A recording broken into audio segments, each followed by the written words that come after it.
What I do, Stop Boy D, blockchain finance and value, and we're just coming with some more crypto news for you today. Like and subscribe and like. I want to hear from crypto news.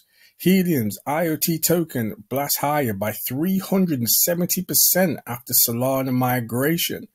So in the last 24 hours, Helium's IOT token has surged by more than 370% after the successful transfer of the protocol to the Solana blockchain. The migration period for Helium blockchain began on April the 18th and ended 24 hours later, during which time the blockchain was halted and mapped to Solana, while hotspots were minted as NFTs. The protocol token for Helium's IoT network. Helium's IoT token serves as the protocol token for the Internet of Things network, which is generated through Helium hotspots. I might have to pick myself some Helium up. It's been something that I have been thinking about. I was trying to get one of the miners, but they're so hard to get your hands on. So these tokens are perpetually supported by Helium Network HNT token and can be exchanged for HNT at any time, with the redemption rate determined algorithmically by the Treasury Swap contract. According to Solana's Block Explorer, the maximum supply for Helium is set at 200 billion, but currently only around 6 billion tokens are in circulation.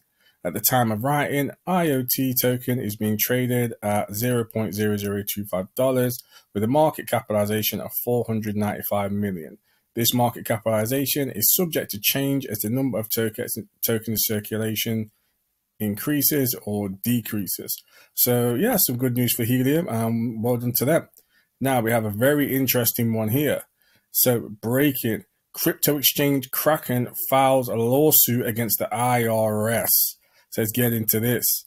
So Kraken, I love Kraken. I use Kraken. I think it's one of the best exchanges going. Every time I used Coinbase, never go through. I'd ring them up. Oh, it's congestion. It's congestion on the chain. Like, no, it's not. Like, lies. So Kraken, one of the largest crypto exchange companies in America, has taken the United States Internal Revenue Service, IRS, to court over what it calls unconstitutional and burdensome tax reporting requirements. The lawsuit, which was filed in federal court in the Northern District of California, alleges that the IRS is overstepping its bounds by requiring Kraken to report on the accounts of its customers. The exchange claims that the reporting requirements are overly broad and violate the Fourth Amendment, which prohibits unreasonable search and seizures. Kraken argues that the IRS requirements for the crypto exchange to report on the accounts of their customers go beyond what is necessary for tax collection purposes, and that they represent an unwarranted intrusion into users' privacy. The company also claims that the requirements are so complex and burdensome that they are a hindrance to innovation and competition in the cryptocurrency industry. Kraken is not alone in its concerns about the IRS crypto tax reporting requirements. Many other crypto exchanges and companies have criticized the agency for what they see as an overly aggressive approach to regulating the industry. Some have even argued that the IRS's actions that are driving crypto companies and users overseas, where regulations are more favorable. The lawsuit is just the latest development in a long-running dispute between the IRS and the crypto industry. In recent years, the agency has stepped up in efforts to collect taxes on cryptocurrency transactions, prompted backlash from some in the industry who feel that the IRS is unfairly targeting them.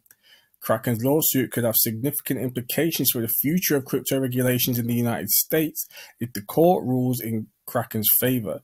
It could lead to reevaluation of the IRS's approach to regulating crypto and could even prompt Congress to take action to clarify the legal status of cryptocurrencies.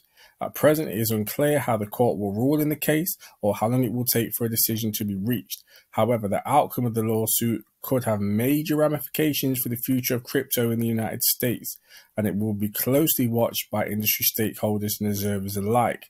So let me know what you think about this, guys. I completely agree. I don't think it's up to the exchanges to report on people. It's down for people to report on themselves. And, it's kind of up to them, really, isn't it? Like, you can't really leave it down to Kraken. But next, we've got Bitcoin news. So Bitcoin reverses lower after briefly topping 30,000 again. So cryptocurrency slid into the end of the trading day Wednesday, erasing losses from an earlier rally. Bitcoin ended the day higher, but less than 1% at 27,580, according to Coin Metrics. Ether fell about 1% to 1,835. I just actually picked up some Ethereum today. So early in the day, Bitcoin jumped as much as about 8% and briefly reclaimed the 30,000 level.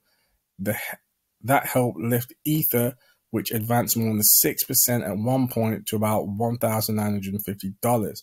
Bitcoin had been trading sideways for several days with volatility back to its lows of early March before the banking crisis began and became one of the cryptocurrency's biggest upward catalysts this year.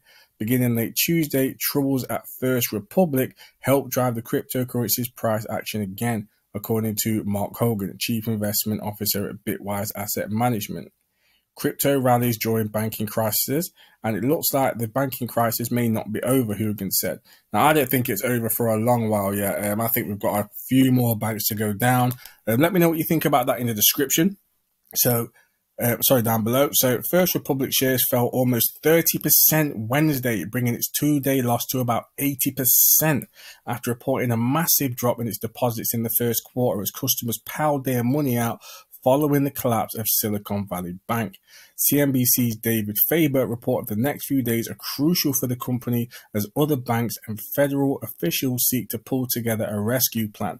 So if you don't know, what they're trying to get other companies to do and banks are to buy the debt and bonds from the bank, First Republic, at a higher value than it's at. Because what they're basically saying is we have to stop this going on now, because if the bank fails, then it's going to cost them, it's going to cost the other banks that would have bailed them out even more. So, and here's another story. It's really going off today. So North Korean bank officials charged in crypto laundering conspiracies. Right. So on Monday, a Washington, D.C. district court unsealed two federal indictments charging a North Korean bank official for his alleged role in cryptocurrency laundering conspiracies. The first indictment charges Sim Hyong-sop, a representative of North Korean Foreign Trade Bank (FTB), with allegedly laundering funds stolen from virtual asset service providers, transferring the funds into US dollars and using them to purchase goods, together with a group of over-the-counter crypto traders, according to the court filing. The alleged actions are in violation of current sanctions against North Korea by both the US and the United Nations. The recently unsealed indictment represents a broader pattern in recent years of North Korea workers using VPNs and other tools to illegally gain remote employment and redirect revenue to North Korea. Now, they might as well just legalize it, because if people are going to use VPNs, there is really no stopping them. So operatives working on behalf of the country have also orchestrated other crypto-focused hacks in recent years, making off with an estimated $1.7 billion in crypto in 2022, according to a release by the US Treasury Department. And in the late 2017, hackers in North Korea gained access to approximately 75 million in virtual currency via a phishing campaign, per the first indictment. Sim, as part of the second indictment, was charged with conspiring with a group of North Korean IT workers to launder about $12 million in illegally earned wages from IT development work in the US. The workers allegedly assumed fake identities to gain employment at blockchain development firms based in the US and abroad between 2021 and March 2023. So we won't go into it any more than that, but whoa, guys. This is kind of crazy. Things are hotting up in the crypto space. It's never a boring day in crypto. So, yeah, I mean, we'll leave it there. But we've got the Ledger Nano, well, the Ledger link in the description. HBO, help a brother out. Come over, follow my Twitter. This is my Twitter here. As you can see, we are full of competitions. Find this for a one-stop shop for your competitions. And free gifts. So it's Stop Boy D right here. As you can see, I'm running a competition myself, giving away a 3D bad fox on the Cardano blockchain. So yeah, man, the Twitter link is in the description. One-stop shop for all of your Cardano giveaways here. So that's Stop Boy D, blockchain finance and value. Like and subscribe, and peace.